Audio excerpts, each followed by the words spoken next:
Normal na gyud sa akong pangidaron nga makamatag gyud og sayo, samot na nga mura gyud ka og gi-freeze kay sa kabugnaw diri sa lugar, ara yung pagkabugnawa.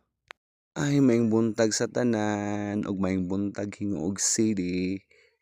Dako kayong opportunity nga nakuyog ka sa educational tour, dayon pagka-nice pud kayo ang place nga gianhian. Ay mura gyud gi-frozen akong kamot oy kaagi sa kabugnaw.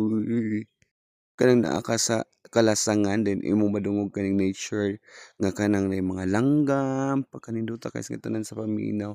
Lami kay very relaxing jud kay nga tanan. Nindot kay ang pagmata bisan og kanang dugay ka nakatulog pero pagmata nimong sayo ingid ani mong madungog.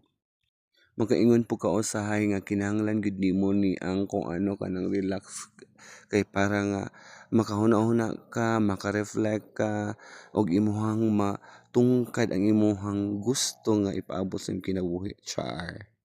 Bitaw. Hay, pagkaninduta gyud kay sa palibot ang mga bulak pagka nice gyud kay nga tanan o ang mga millions nga pagkadagkua kay nga tanan. Ikaw sa imong pangidaron karon unsa imong gusto nga trip? Gusto ra ba ka nga magpundo sa balay o gusto ka molaag? Kay na-feel pud nako na nga gusto ra ko magstay sa balay din. Ug kanang may manghagad bitaw pagkaninduta mo kay sa tanan na pud hilaagi no. So, basta na manghagad, grab the opportunity na dayon o di ba? Pagkaninduta kay sa feeling gid ani. Maong di gyud ta magpaluyo-luya kay kung naay hagad nato, go gyud dayon, di ba?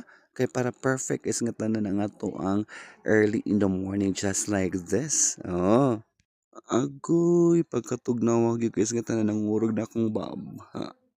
Ay balik sa tulog oy.